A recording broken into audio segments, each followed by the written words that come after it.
Moms are hardcore.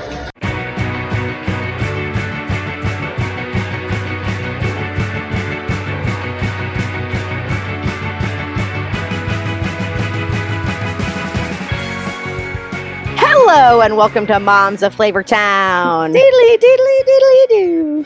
I am Rachel. I am Debbie. And today we have a very exciting guest on the podcast. She's a journalist with experience writing about food, TV, and all other things we love. She's one of the founding members of Ravenous, an amazing indie food online publication that you should subscribe to. Please welcome to the pod, Amy McCarthy. Hi, thank you so much for having me. Thank you for agreeing to come on the pod. Yeah. Debbie and I were like trying to figure out our summer because we have no shows to recap right now. And we were like, we should definitely talk to someone from Ravenous because we love what you guys are doing over there. So thanks for coming on. Honestly, like the best publication, in my opinion, to come out of like all the bullshit that's been going on. So Thank you so much. I agree. Of course. I get to work with, four so smart people. It's just like I feel lucky every day because the group of people that we assembled at Ravenous is just like so smart and thoughtful and always has such good ideas. Like I honestly feel like I'm playing catch up constantly with them all the time. Trying to stay on top of all of their cool genius ideas. Well, you too. I mean, well, we don't have to talk about it right now, but because I know that you're not in New York, but there's some like, I read your lesbian bars piece and I wanted to, we'll talk about stuff later, but anyway. Cool. Looking forward to it. Debbie is always sending me Ravenous links, and they're always like, I feel like it's very us coded. It's like someone made a website that's like only things me and Debbie care about. Pretty much. Love that. That's really why, that was when we were like, what is Ravenous? We were figuring out kind of in the beginning after we all lost our jobs. We really wanted a space where we could bring our weirdest ideas to life because that honestly, like getting weird, I think is deeply important to all of us. Yes. This afternoon, I have an essay that I think is going to be quite weird just from looking at the headlines. So you can really count on us to keep it weird. I love it. I love that. Can you tell us what it is? This won't come out till Wednesday, so. It is related to the Odyssey. I'll say that. Oh, I just looked at the headline. I haven't even seen the film yet. Obviously, no spoilers for that 3,000-year-old story. But I looked at the headline and was like, oh, okay, cool. I didn't read anything else, so it'll be just as much of a surprise for me as it will you guys. Awesome. I'm excited. Awesome. Okay, so do you want to just like tell us briefly like your background, what brought you to becoming a food journalist? Sure, totally. I mean, like food really is what brought me to being a food journalist. I like to eat a lot. I like to cook. I have been writing about food for 13 or 14 years now. So like a million years ago, I used to run this parenting website that no longer exists. I know, so bizarre. And I got laid off from my job and started freelance as all great media stories begin. I got laid off from my job and I had a little bit of time and a little bit of severance. I kind of wanted to figure out what I wanted to do. And I started freelancing and I don't know, I just had this like burst of unearned confidence and was like, I know about food. I want to write about it. And I emailed the editor at the Alt Weekly here in Dallas where I live and basically said that like it was just kind of confident without backup email. And he said, yeah, for whatever reason. And I started covering dining here. I was a freelancer for a couple of years and then I started working at Eater where I was for almost 10 years. First as a city editor, my fellow Ravenous co-founder, Courtney Smith, we had the same job at different times in our 10 years there. And so I did that for about 6 years. I also was the editor of Eater Dallas and Eater Houston at the same time, which is pretty insane. But I learned a lot. It was great and awful and wonderful. And then I moved on to the national team where I started writing about all kinds of things. TV, I covered The Bear for all four of its seasons, or its first four seasons. Wrote about all kinds of cultural things from trad wives to Pyrex collectors to, the other weird unexcavated corners of the internet. And kind of at the same time, I was also freelancing. I've done a lot of music writing. I love culture writing in general.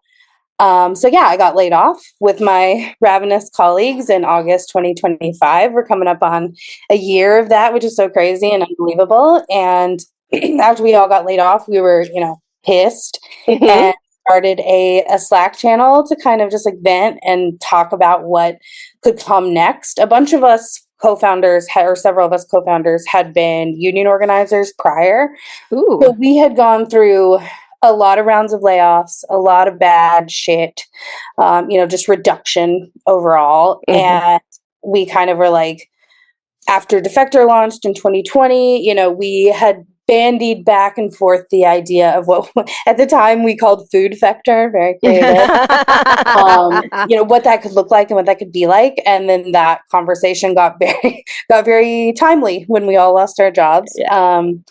And then, from the 6 months from August to May of 2026, we worked on building Ravenous, what it would be. We learned how to make a website. We learned how to get a business bank account. I feel like we really grew up in these 6 months. And yeah, we launched in May 2026. It's been incredible. We have lots and lots of paid subscribers, which has been really great. We have lots of free subscribers who get access to 2 stories a month. And we really it's been insane. Not going to say it's not. Trying to figure out how to do taxes and be a business was really has been a learning curve and will continue to be, I think. Yeah. But it's just been so creatively reinvigorating. I had been an eater a long time. Things had changed. The grind was very real. And I just was like, well, I don't care if I write another word again in my life. But now I just feel like, again, being able to work with these people who are so smart and so thoughtful and so talented has really been invigorating in a big way. I love that. So yeah, that's kind of my journey. One layoff to the next. Very familiar. And me and Debbie have both been in music business and all different kinds of stuff. And I feel like it's very relatable to be like, oh yeah, I like all different things that are part of the human experience, And yeah, Debbie does a lot of food business now, and this is our thing. I have a question about your business. Do you guys, the writers, also handle the business side right now? Oh yeah, it is the 5 of us. We are doing everything. Wow. We are developing a operating agreement to try to run our worker-owned cooperative company, which has been interesting. Most companies don't want to be as equitable as humanly possible. The lawyers have made some very funny faces at us so far, which has been fun. They think we're very cute, probably. Yeah, we're doing everything. We're doing the accounting. I am not doing the accounting because we would probably be in tax jail or the poorhouse very quickly. But yeah, we're doing it all, and it has been. We have support. Obviously, we work with a really great nonprofit called Lawyers for Reporters, who kind of do it's in the name. They have advised us on basically every level, and that's been super helpful. Getting the nuts and bolts together to run a business. We've also gotten so much insight from our colleagues in the worker-owned media movement, the folks at Coyote, which is a San Francisco kind of Bay Area worker-owned publication, the 51st, DC, the Fly Trap. We've literally just gone up to everybody we know and been like, hey, how are you doing this? Yeah. And they've been so generous and so open and being like, hey, this did not work at all. I would not recommend it. Or this is a great thing, We're also part of the Tiny News Collective, which is a super cool organization for small news organizations that are independent of all kinds. There are folks who run, kind of micro local news sites by themselves, independent folks running a newsletter about their city. Then there's us, the food folks. There's there's a gaming publication, I think. It's just a really cool, very mission aligned brain trust of people that we've had along the way. And yeah, it's being part of the worker-owned movement has been the coolest part of all of this because, we all love the work. We all wanted to write and edit and do whatever, but the bullshit of it all when the line has to go up forever is just so draining. So, I think if you're going to be drained one way or the other, I think it's probably best to do it yourself. As opposed to some, horrible corporate entity that you have no control over, no input on, or no say. And that's been a really fun part of building this, is that it can be what we want it to be. And I think what's great too is that like the lack of a presence of like the private equity like snake coming into like like you can tell, you can read it in certain places. Like it's just so upsetting because so many people, I've worked in media for so long, and so many people I know and love have all been touched by this awful presence, and it's just nice to see people thriving and maybe not necessarily like monetarily, but like creatively. Yeah, we're very broke. We would love health insurance, but creatively we are thriving. Great. Yes. Great. And that's been like really the best part of it, is that there's no, like, I'm not going to wake up tomorrow and find out that my business partner sold it out from under us. Right. Or there's not an uncertainty there. The other thing I would say too is that I think, when I was at Eater, which is owned by Vox Media, I was on the bargaining committee for 3 separate collective bargaining agreements, which, insane. Highly recommend, but also don't recommend. And I think something that was abundantly clear was like this hostility. Like I don't think there's any other word for it, but like executives have a very hostile view of creative people. They think we want too much. They think we're lazy, whatever. And that is very hard to work against. Like if they don't respect you, don't care about you, don't want to pay you. Well, I mean, what's begging going to do for you? What's asking nicely going to do for you? What is hard work going to do for you? They're not paying any attention to that. They don't know. You're just kind of at the mercy of their stupid little decisions, which, oddly just seem to impact you every time, not them. They get to keep making the dumb decision and you have to suffer for it. Yep. And that sucks. And, now if we make the dumb decision, it was our dumb decision and we have to live with it. Not, that stake of ownership really is valuable, I think. Yeah, for sure. For sure.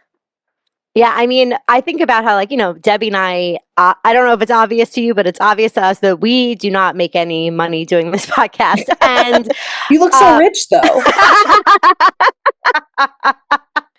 Thank you. I think it's really one thing that's really made me think about is like the solidarity with like other people, like doing creative things in a way that is not branded.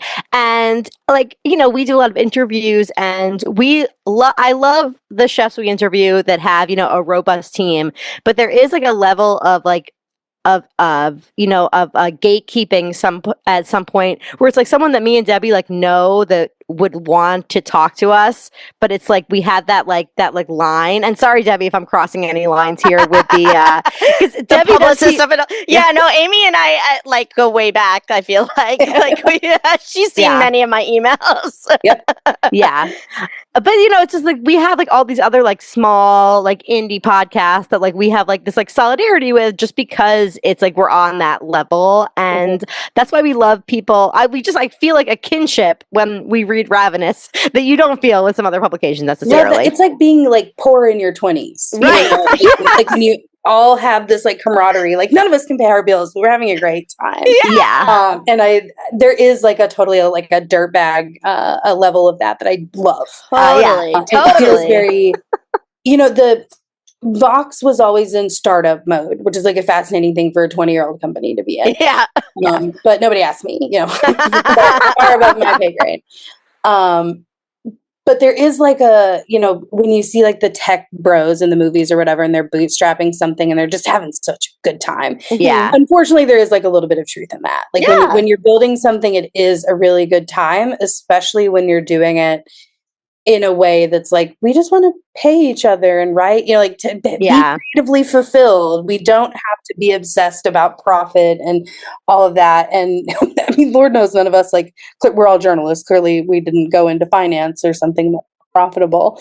But figuring out how to do it in a way that's sustainable. And also, I think this is kind of a tangent a little bit, but when you work in corporate media or, mass media, big audience, whatever, you lose respect for the people that you are producing for every day, because all you ever do is get yelled at. You know, you just have some guy telling you you're like ugly, fat, stupid, dumb, you know, whatever the adjective of the day is. This has been such a shift. Like, now that we only write for people who've like opted into our content, we get the most thoughtful emails and comments and like feedback. And it's so like, it is truly fixing my like, you know, hatred of humanity a little bit. Like I every time previously you get an email from a reader, you're like, oh God, what? Now it's like, oh my God, this is so thoughtful. Thank you so much for telling me. I am super excited to look into this thing you recommended or whatever. And there's just like this level of relationship happening that honestly I didn't think was possible. Like, before I did food writing, I was writing about politics and like women's stuff, and like, yuck, you never want to hear what anybody has to say about that. You know, yuck, it's awful. So I just don't know that I ever thought the like level of thoughtfulness we were getting would, and now I understand it's because it's going both ways. Like, there's no pedestal anymore. Like, we're all, we're exchanging a good for a or money for a service, and it just feels very like there's like a purity to it or something. Yeah, it's respect. Nice. It's respect. Like, you're not trying to sell. I mean, obviously you want people to click, but you're not selling the clicks, and you're not trying to pander to people, and people can see that, and like, they see that like you're actually writing for them personally, not just like, a mass group of, I don't know. Right. You're not trying to appeal to the mass group when you try to get the most clicks. Like, what are you writing? Like, it's never the best writing that gets all those clicks. No. Yeah, you're not posting, you'll never guess the one ingredient. Get me started. It really gets to me. I was thinking about when you're talking about the degrowth movement, like in economics, and like you said, like when it's like the line has to go up, it's just like it's a prison for everybody, even those tech bros you're talking about. Yes. Because how many of these startups how many AI startups are there right now that are failing miserably every day because we're just desperate for the line to go up? But when you embrace just like you said, a sustainable model, it's like we get to have things that last. And I think it's beautiful. Totally. I think this is something I talk about a lot with, all of my communist friends. Well, that's us. We're your communist friends. Right, exactly. I think it feels very like sad to be like one of the wealthiest people alive right now, because they're just like trying to make their heads bigger and buy boats. Like, there's no art, there's no architecture, there's no buildings, there's no nothing. And the thought of we don't have any of those resources and to make something cool kind of in the absence of that, like, almost feels essential. Like, we don't have, our cultural institutions are fading, that and then when we talk about the old world is dying and the new world is being born or whatever. I do think that's true, though. You know, and the death is kind of gross and yucky sometimes, and sometimes you lose your job and your health insurance and, that kind of thing. But I have to believe at this point that it certainly can't be worse than what it was. Yeah. Whatever the conditions that created this, it can't be worse than that. Right. At least I hope not. And, in terms of the AI of it all, yuck. Yeah. I think, when we talk about like the tech bros, this prison that they created, I mean, they coded their own eradication. They were like, look at this machine I made to get rid of myself. Yeah. And I just refuse to be like, I don't need an AI to tell me anything. I'm good. Yeah. I was 404 Media, which is another worker-owned publication that focuses on tech. They had a piece yesterday about how like being a Luddite is cool again. And frankly, when was it not? Yeah. I just think that working in media made it very clear to me that the tech bros did not know what the fuck they were talking about from the jump. For sure. I'm still bitter about the pivot to video. Oh my God. Then that's what it all sounds like to me. It all sounds like an NFT pivot to video lie. That, for whatever reason, executives in media get, led around by their noses by the tech guys. And it's crazy to me because they lie and steal. And I don't want anything to do with that. So. It's because the executives in media, and I know I'm cursing myself considering I'm a publicist and this is like, I have to be nice to these people. But like, the executives in media are not media people. That's the problem. They're, they went to school with the tech bros. Like their MBAs, whatever. Yeah. Right. I mean, so Debbie's always sending me clips from like other food TV podcasts that are much more popular than us. And they make us so mad. And like, I'm just like, I really do feel like our like we are so niche here, like we are a communist reality food TV recap podcast. Like, oh yeah. But like, I'm like, she sends me these clips. I'm like, this is why our podcast is so important, because like if you like to watch food shows and all your coverage is from these people that are literally sucking the D of like, of like the executives, like that's not fun, so yeah. I just think that I think that this stuff is needed to have like, the voice that is not looking for that stuff. Of course. Totally. Not to say that me and Debbie are so great, but you are pretty great though. Oh, thanks. You too. Okay. Sorry. A thing that shifted, I think probably somewhere around COVID, because everything was so horrible, is this like, who is media supposed to serve? I really think this happened in food media because restaurants were just so double, triple fucked when they had to close, and like they already didn't make any money. The whole calculus of how money was made was changed, and that really sucked for them. I'm not saying that it didn't. However, it is not food media's role to bolster restaurants. Like that's not our job, is to make you money and make your restaurant business be successful. And I think during COVID that shifted a little bit because it was like, oh fuck, this industry is going to die if we don't do something. If we don't cover, whatever, we don't get attention to what's happening right now. And I think now that, and things are not easier by any stretch, working or owning a restaurant is horribly hard, especially a small independent place that cares about doing things right. But I also think at the same time that it's become a little tricky to be critical of places like that, because it's like, when you do that, oh, well, you're harming my business. You're taking food out of my children's mouth because the economic situation is so precarious. And I think that has like really flipped the power dynamic. Like people feel like they feel food media, I don't know if you guys saw the piece that Caper did about, Eater losing its bite or whatever. Yeah. Like, true for sure, but that's true of all food media. Right. And it's partly because, I think readers don't love really, they think they love a takedown, but only if it's in like the way they want it to be done. Mm-hmm. And also because it just got a lot harder to be critical of places because there was this feeling that they were going to close their doors at any minute. Yeah. And that sucks. Yeah. I mean, like, oh, sorry. No, I was going to say, like, I always think about, like, the Pitchfork, like, for example, the Pitchfork, like, monkey pissing in its own mouth review and things like that. Like, the ban that review, quote unquote, was taking on, that was a like, label, like, backed multi-millionaire supported band. It was that one Pitchfork review was not going to bring down the whole economic, whatever. I mean, did I love that? No, but like I wish they, did a little lengthier piece on it, but I get it. But like then, something like this where it is like,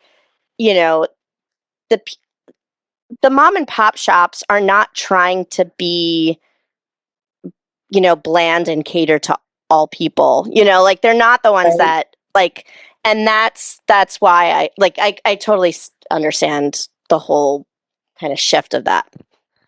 I mean, I just also want to say that wouldn't it be great if we lived in a society where every business that is actually helping people, like to feed people, didn't have to operate on razor thin margins? Right, wouldn't it be? What a time. Yeah. I mean, any business that's trying to do anything right, that's trying to do things right is struggling right now. Yeah. It's so hard. And I think too, there's so much incentive to be a grifter. Like, who's getting caught? Like, this is the era of grift. See who is in charge of the country. I think that, if you are trying to pay your staff well and treat them well and source your food ethically and treat, all of that, that's really hard. And that doesn't matter if you're a baker, a butcher, if you're an artist, whatever, it's just hard right now. Yeah. Okay, so sorry. Let me be a little bit of the bad cop as always and get us on some questions. Can I ask you, do you watch any reality TV cooking shows? Not so much anymore. I've watched a lot of Chopped. I'm a Chopped guy for sure. I've also watched a lot of like old Iron Chef America. That's my favorite. Love an Iron Chef. I interviewed Chef Morimoto a couple of years ago. What? And I was like so starstruck. I'm serious. Yeah. Was he I've interviewed delightful? a lot of people and was still. He was very delightful. We course. obviously spoke through a translator. He was very eager, very excited. We were talking about. He was doing some kind of sushi show or something, I think. That was a great show. Yeah, he was great. He was very delightful. I don't know. I watch a lot of reality TV. It's just not food related. Yeah. I'm a Bravo person. Yeah. Okay. A lot of housewives. Yes. I just got caught up on the Valley, so Very nice. I love it. Oh, sorry. Sorry, I was just going to say, I didn't watch a lot of food TV when I worked at Eater because it was just too much food. Like, at the end of the day, that was the last thing I wanted to, like, the women screaming at each other. Yeah. So we just found out last week, we interviewed Chef Viet Pham, and he is the godson of Angie from SLC. And like, he was in the Easter episode. He was, I know. This is so crazy. Talk about starstruck. I know. Tell me about Angie K's house, please. Right? Like, and he had nothing but delightful things to say about her, of course, because she's delightful. And so, that we were like, obviously freaking out about when he told us that. Yeah, absolutely incredible. Well, I'll pitch something that Debbie and I have been talking about a lot that you should do, because you are a more serious journalist TM than us, is you should do an article for Ravenous about the chefs on Below Deck and like what food on Below Deck is, some kind of, use your brilliant food journalist mind. Yes. That's something that Debbie and I loved. We try to talk about Below Deck on this podcast. It's kind of a food show. Yeah, certainly. Yeah, absolutely. I'm like maybe like 5 seasons behind on Below Deck, and there's so many Below Decks now. Yes. Yeah. I still haven't watched all of them, but I've watched Mediterranean. I'm pretty much caught up on that, and like it's just, I don't know, the chefs on those shows are like it's just so funny to watch, I think. Yeah, I mean, my childhood best friend is like a Below Deck head, so I'll have to ask her for that's my husband's favorite show, and like our show we watch together now. Like that's like the only Bravo that he watches, but like he's obsessed. So we're big into that show, and our big dream is to interview Chef Ben on this podcast. Yeah, I will light a candle. Yeah, so thank you. Okay, so let's talk about the bear, because you said that you covered it, and you wrote an article on Ravenous about being glad the bear was over, and we have not watched the newest season because honestly, after season 4, it was like I didn't even finish season 4. And then I watched the first episode of season 5, and forgive the pun, but it was unbearable to watch. But I heard the rest of the season got better. Did you watch the final season? No, I did not. Yeah. I will not watch a second of that television show. Maybe, I can't never say never, blah, blah, blah, whatever, but not at this time. I didn't like any of it. And that doesn't mean that I don't think it was a good show. I reviewed the first 4 seasons at Eater, and there were things I liked about it. I thought the first season was great, but I am insane. And the thought of anything or watching anything that's like deliberately intended to induce anxiety in me, no. Yeah. And The Bear is the most that show maybe ever. The only other show that I think comes even close to that in terms of like inducing anxiety is Homeland. Claire Danes show where she's like like manic all the like that's what the bear makes me feel like in places. But it really, really lost me in season 3 when they had all the chefs on for the ring kissing and all of that. Like it just felt very yuck to me at that point. And I was like, wait a minute. The whole show is about the toxicity in the industry, and here's toxic 1 and toxic 2 and toxic 3. Like, exactly. No, absolutely not. And I wrote about that at the time as well. I don't know. I think first, ultimately, what it boiled down to for me is that I do not want to write about TV. Writing about TV feels like doing a book report to me. Fair. Like you have to take notes, and like all I want, like TV is my escape. I love TV. I love, and I like to talk about it. Maybe I could do a podcast, but like having to take all the copious notes and follow the plot lines and think about the cinema. What are they doing? And like, yuck! It felt so much like writing a book report to me. And it made it unenjoyable to watch. And I think, if it's like a lighter show, it's a little more fun to do. I wrote about, I don't know if you guys have seen the Reba sitcom Happy's Place, where she's like basically doing Reba again, but it's in a bar. And she's kind of like the loose cannon. Love her. Same. I met her earlier this year, and it was truly a dream come true. Wow. At the restaurant in Oklahoma. Oh yeah. Cool. Yeah, it was awesome. But it is super fun, super light, and it's like dumb. And it's exactly, I want to say it came out around the time of the last presidential election. I was like, this is all I want.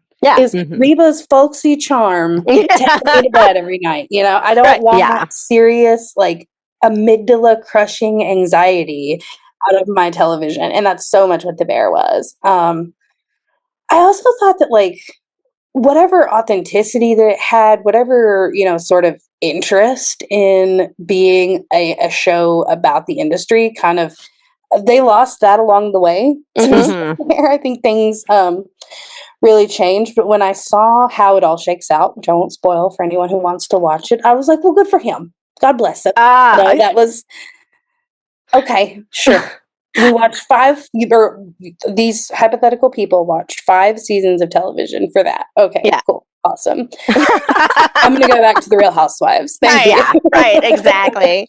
Like, and talk about like writing for the masses. Like, it was very clear that the writers, the producers, everyone was like, okay, Redditors want to see this. Totally. This chef was talking about it like this. And, and that's, I don't know. To me, that's where it lost its way. And that episode that you were talking about where they were kissing the rings or whatever, Debbie and I, that's when we were still recapping it. And we were like, who is this for? Yeah. Because unless you were like the 3 of us, if you're just a regular person watching your TV, they don't introduce those people. You have no idea what's going on. Right. And it's just like, but like, since Debbie and I watch an ungodly amount of food TV, of course we know, oh yeah, there's Wiley Dufresne or whatever. But like, I feel like it was just like, it just made it like, like, are you trying to be this thing or are you trying to be this Emmy winning, comedy show? Yeah, I don't know. I think that the creator of the show really likes restaurants. I think he really likes the romance of it. And I mean, you can't deny that there's a story in every restaurant, period. There just is. And there's a character in every restaurant, whatever. Do I think you can make it this like moral arc? Like, I think if The Bear, and I've written this previously, The Bear to me was a show about family, and the restaurant was very secondary. And every time they tried to shove it back in is what made the show bad. This is a show about a dysfunctional family. Make it be about a dysfunctional family, not, like. I don't know that we ever really get convinced that like Carmy is actually a genius chef. That really never got settled for me. Like, all the most iconic dishes are Sydney's. Well, they reveal at the end. He said, "Sid, you're the bear," and it's like, whoa, twist ending. Who knew? Yeah, I don't know. And if he is a genius, or if we believe him to be this genius, that's why we put up with all of his like whiny baby behavior. For what? For him to go to him to go away and do something not The Bear. Maybe. You can spoil it. I mean, I guess I want to watch it, but like I said, we sat down to watch the first episode, and we were like, this is just completely unwatchable. Is how we felt about it, and I used to love it. So Yeah, this is also just like very inside baseball and maybe a little bit snobby, but I'm gonna say it anyway. Good. In working, in covering the show, I had the opportunity to interview some of the actors. I interviewed Jeremy, I interviewed Ao, and they were great. They were, as great as one can be in a slam-packed press junket. Dealing with FX was the nightmare of nightmare, or like dealing with work, I should say. I felt like I was constantly getting big timed. Like I felt like it was, Game of Thrones, not this like, and obviously that changed. It got much more popular, but even in the beginning, it was, we really want to cover this show, and it was like, who are you? You're not the New York Times, and it was very. That seems crazy to me.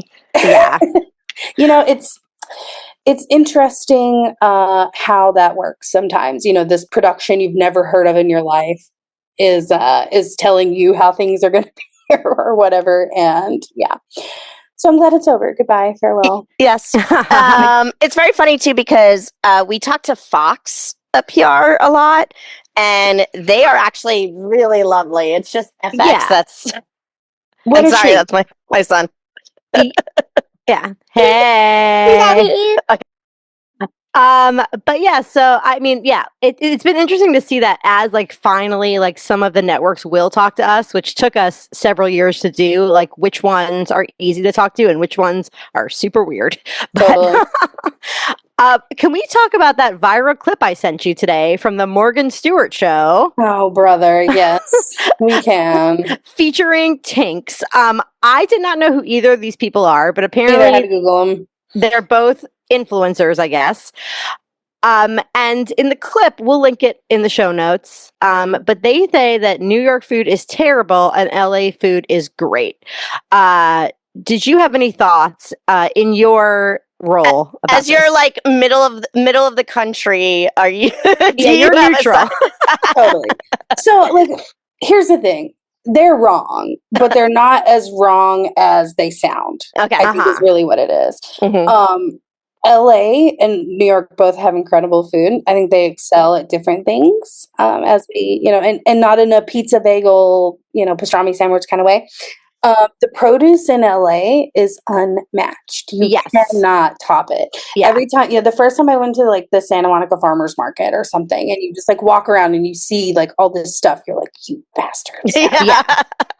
I live in the middle of Texas, which you might think like there's land everywhere. Yeah, but it's all industrial soy and corn, and it's industrial farmland, not organic farmers making heirloom tomatoes or whatever. Mm-hmm. We do have those. We have great tomatoes, plenty of great produce. But when you're in LA, like their growing season is just such that, like, they have better food in that respect. Yes. Yeah. Do they have technically better food? Like, are the chef if the chefs in both cities are given a chopped basket, is the food better? No. Is it on par? Sure. I don't think New York has like the best food in the world, or is like heads and shoulders above everyone else. But New York has really fucking great food, and across a wide variety of genres. That being said, if I'm traveling to LA and, a restaurant friend or food media friend is like, hey, where do you want to go? I'm like, take me to where they have vegetables, wherever it is. If I'm in New York, I have a much more like, I want to get pizza. We have proper bagels in Texas now, so that's not as much of a priority. Wow, that's awesome. I know. The bagel shop that's literally like my bagel shop won the New York City Bagel Fest a couple of years ago. Oh, shit. What's it called?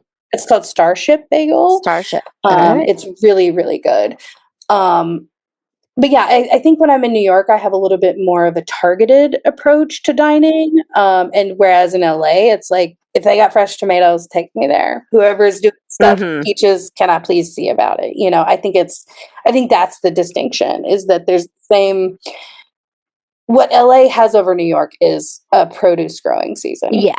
I mean, I remember the first time that I saw a supermarket in California, I was shocked. I had never seen Brussels sprouts on the stalk before. Yeah. And it was just like, I just realized I didn't know how certain food was grown or whatever. Yeah. But then I guess the vibe that I got from that video, and I also want to talk about the celebrity chef response, but was like that I feel like, and I don't want to generalize about influencers because, but like, it seemed like that they were just only wanted to eat like, what's that thing called in LA? You know what I mean?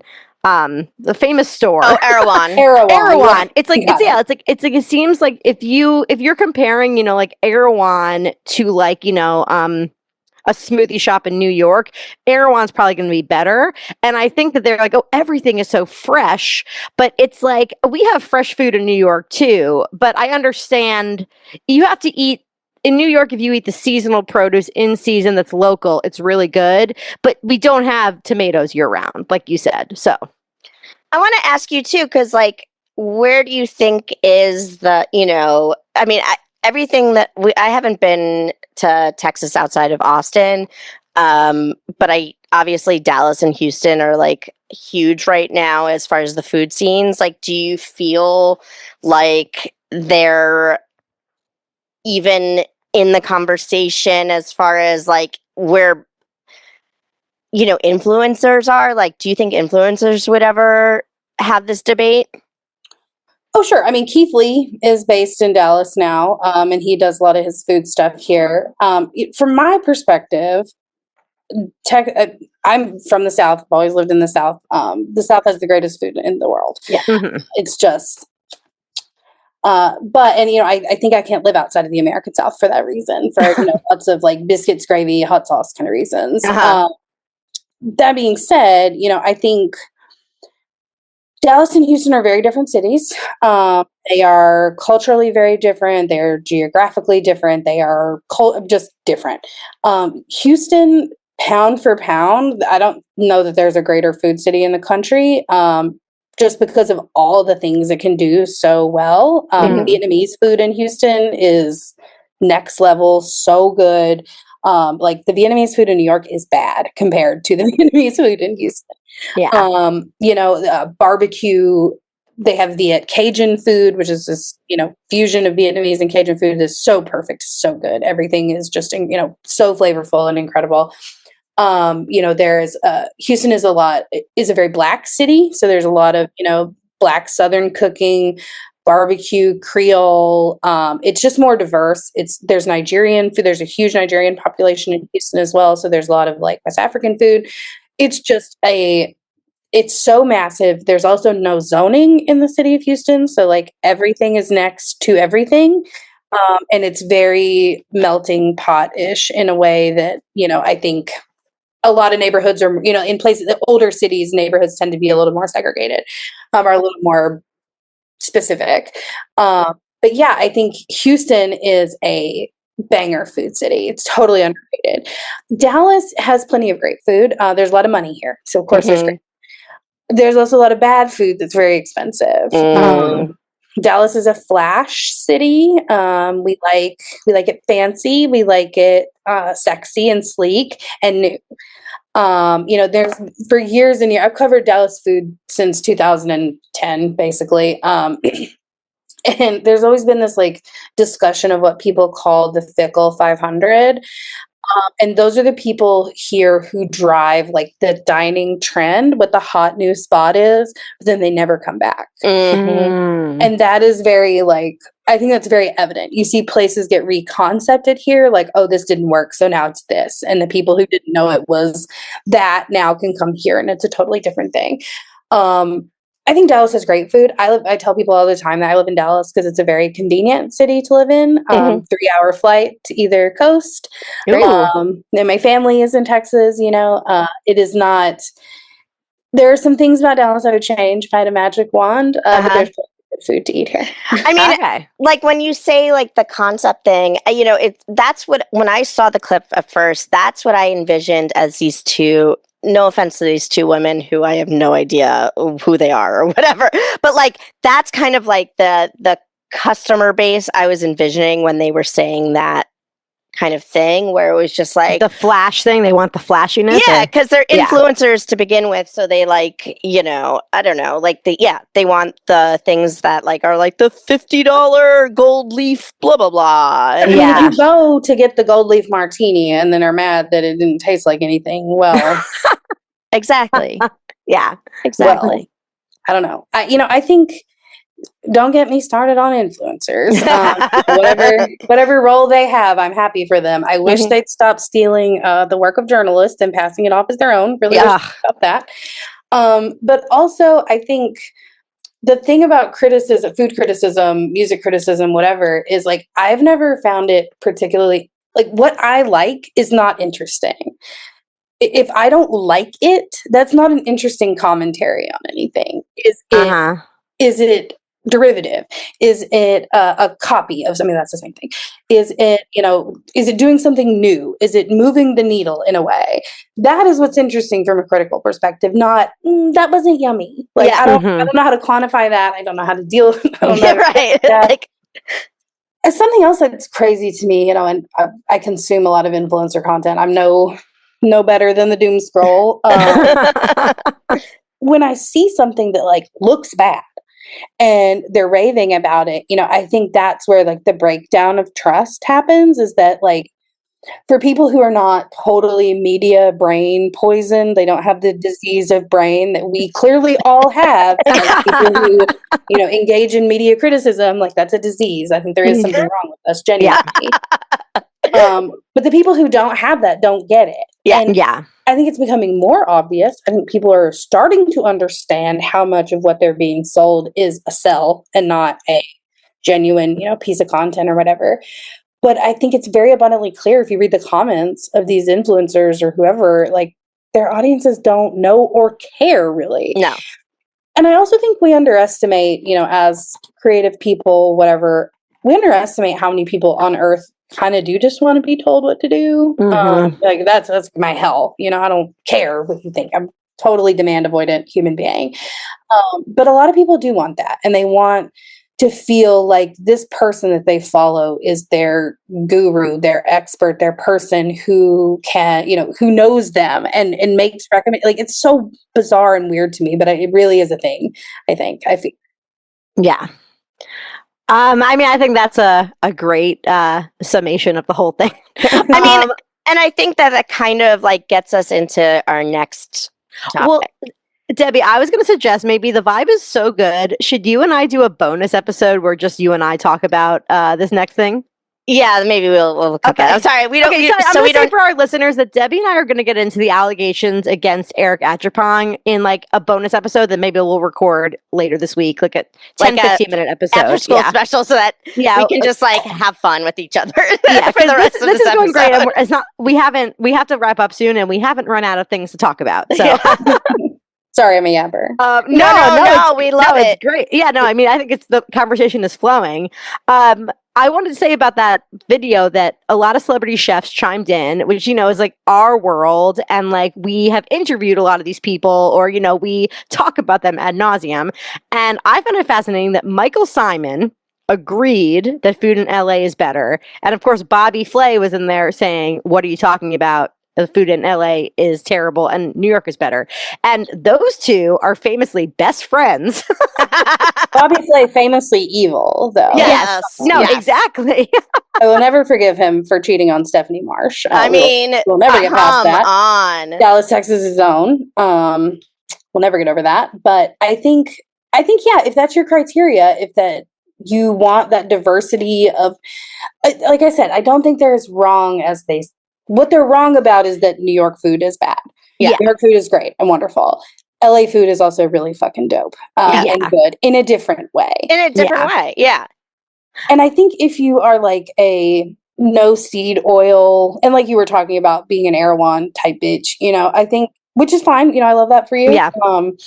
Then it is going to be more appealing to you than, Salvatore's pizza place where he's like, seed oils, I don't know what the fuck that is, Yeah. or whatever. That's the place I want to go with like an old cranky guy and a bucket of lard. But that's just me being, my own person. I think 2, if you don't like eat carbs or that kind of fried food, delicious things, then New York's gonna be a little tougher for you. Yeah, that's true. We do have plenty of options for whatever everyone's neuroses are. But, sorry, not. But I agree that it's easier, and it's like everywhere in LA is catering to you if you are like that, I guess. Right. And I think being in LA as like a fat woman, I'm just like, ugh, what is this? It's just a very bizarre place to be, except when it's time to eat. It's so good.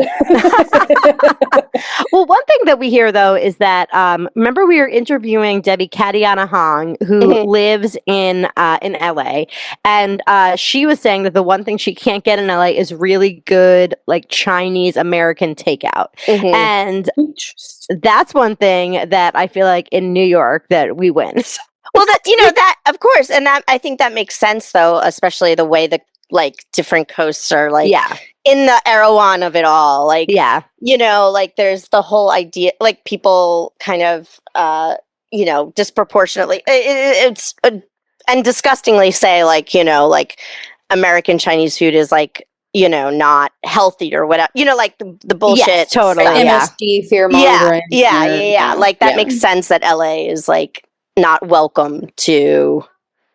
I don't know that anywhere in the U.S. has like better takeout Chinese than New York. I'm happy to be proven wrong. I can't imagine anywhere has better. I mean, the first Chinese restaurant in the U.S. is in New York, right? That's where American Chinese food comes from. Right. So, Like if my brother comes home from Colorado, the first thing he asks for is pork fried rice from in New York, because it's just like they don't have it the same there. He can't get it. Dumplings are always. I always want dumplings. We have pretty good dumplings here in Texas. I live in a suburb that has really good Chinese food. Amazing. Awesome. I mean, Texas also is a very, for all the politics or whatever, it is a very diverse place. Absolutely right. My I live in the suburbs now, and I would say it's probably it's majority non-white for sure, but we have a really significant Chinese population that's been here a long time, pretty significant Vietnamese population that's also been here a long time, and also a huge Arab population. So I can go get incredible, Ayat from New York just opened in my town, which is oh my god, that's awesome. They're amazing. I love So I've been 5 times since they opened already. The hummus is just so good. But I think that's something that people don't understand about, especially the cities in Texas. They are very diverse. Like my husband I grew up in a small town in East Texas, no diversity. My husband grew up in the suburbs of Dallas, and he went to school with all different kinds of people. It wasn't, it's not as white flight as you think. And certainly hasn't been for the last 30 years or so. I just have to tell a quick story about, I went to Austria recently, which was the whitest place I have ever been, in an alarming way. And in the cities, they had all kinds of, I only had Austrian and German food in Austria, but we passed this place that was like a Chinese / sushi place, and they advertised outside. It said, Chinese chicken and rice, and the picture was obviously it was like a quarter chicken leg on a bed of Spanish rice. It was the most clip art from a Spanish restaurant. We were just oh my god, they don't even know how to advertise their Chinese food here to make it look like it's Chinese, Right. I love seeing Mexican food in Europe. That always is fun. What's a burrito to you? Yeah. You tell me first, and then I'll see if I agree. Right. Your assessment. And in Austria, they also love seed oil because they have this pumpkin seed oil that's a local thing, and all the menus listed with seed oil, and I'm these people from LA would die. Yeah. Funny. Okay, so we should start wrapping up because I know we all have to get to the other things in our lives. But your latest piece was on the parasite. I can't say it. Cyclosporiasis. Cyclospora. You can just stick with the actual bug's name. Okay. And you mentioned that you, in that article, you were fiending for a salad. How are you back on the lettuce since that article? No. So the FDA came out and said that the positive test they had on the Taylor Farms lettuce was a false positive. Oh no. Which possibly means that they're like they made a donation to Trump. Like there's a bit of fuckery going on in that respect. I think it means they don't know where it's coming from at all. Oh no. So I am not eating anything with leaves right now. Okay, so I felt confident it was over, and I literally had Taco Bell for lunch today with the lettuce. They put the lettuce back. I think Taco Bell is honestly probably your safest lettuce bet because they were like unfairly implicated initially, and I think they're probably keeping it real tight. But no, in North Carolina, they just linked parsley and cilantro to Cephalosporin cases. So, and in Texas is actually the cases have been very low. It's actually very consistent. There's Cephalosporin every year. It's a parasite that's in the dirt. Yeah. But it hasn't really broken out here in the way that it has in other places. But we did just get a fun new egg recall for salmonella. Oh, yeah. Oh, great. So, some fresh new hell every day. Yes. Besides your Odyssey thing you were mentioning, are there any stories you're working on? I am currently editing story. We kind of, sometimes we're writing, sometimes we're editing because we are doing all the things. So I'm editing some pieces right now. I am editing the piece about the weird piece about the Odyssey. So get ready for that. We also have a piece coming about sort of the influence that Japanese food is having on baseball food, stadium food. As that more players come to the U.S., Japanese interest in baseball is really, really high right now. I feel a little bit put on the spot. My brain blanked. No, it's not a test. Don't worry.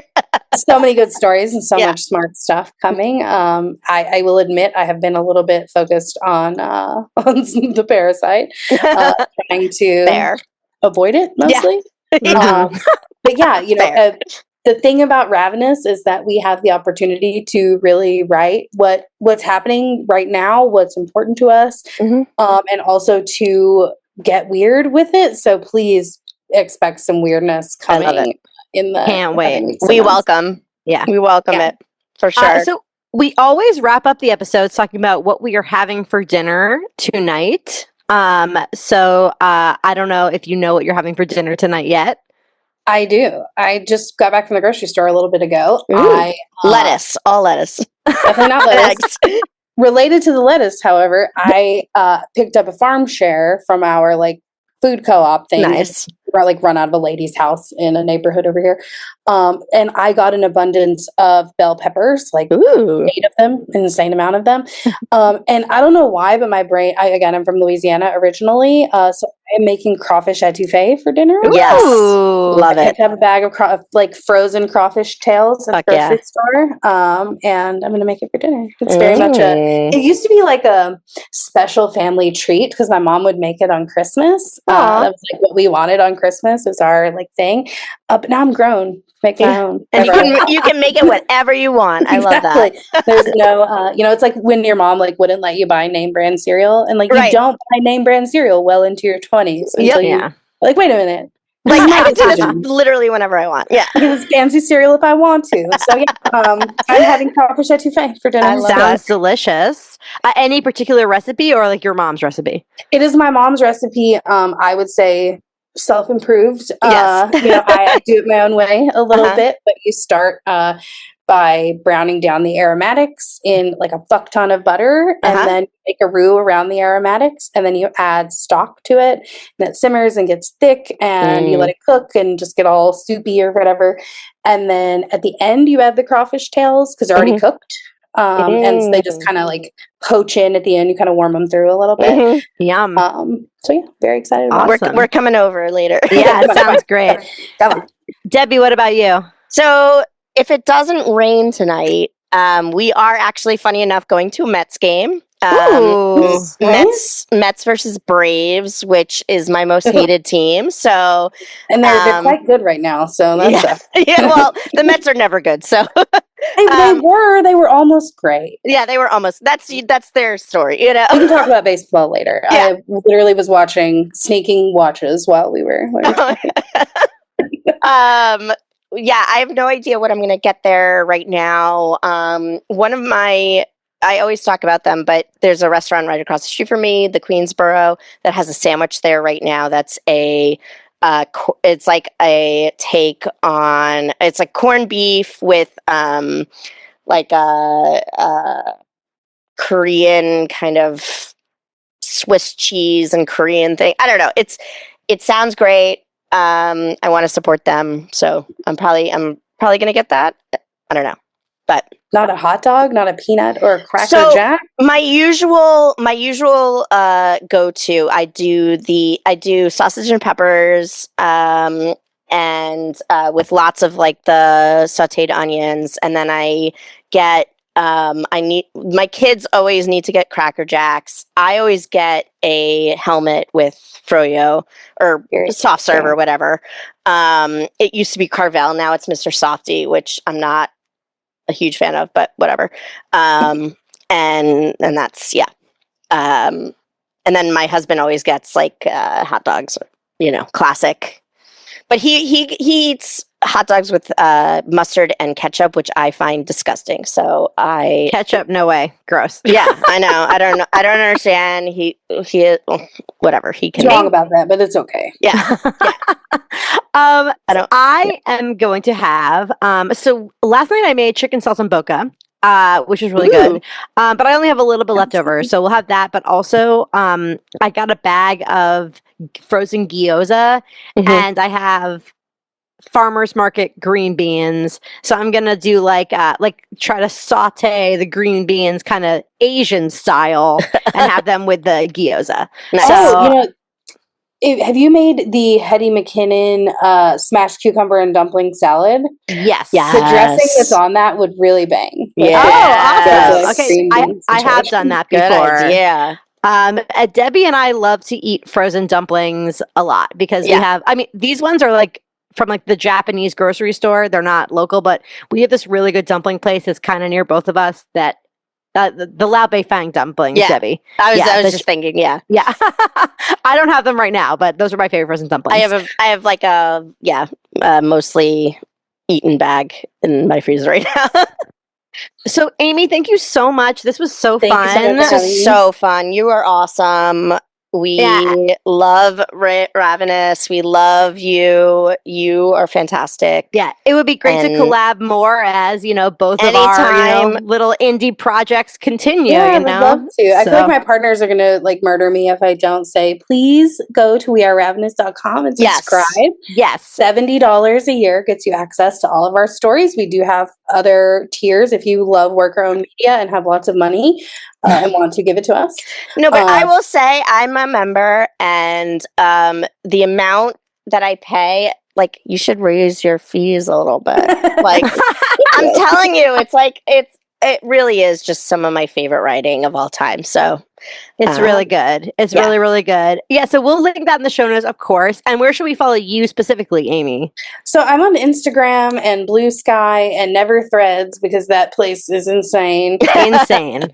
At AE McCarthy. It's just my first two initials and last name. Awesome. And, maybe don't follow me. It kind of gets weird sometimes.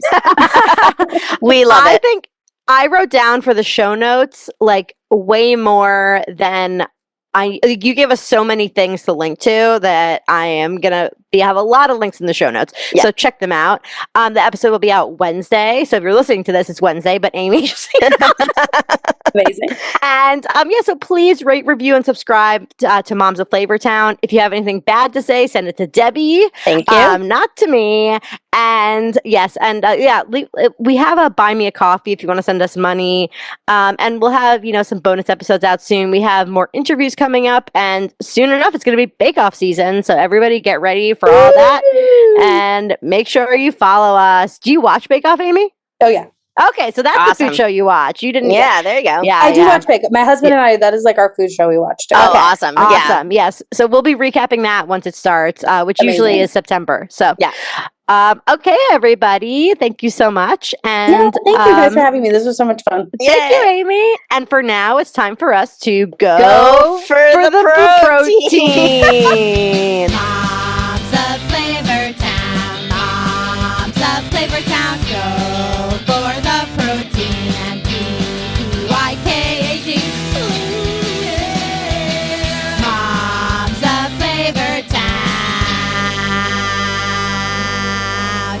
Unicorn.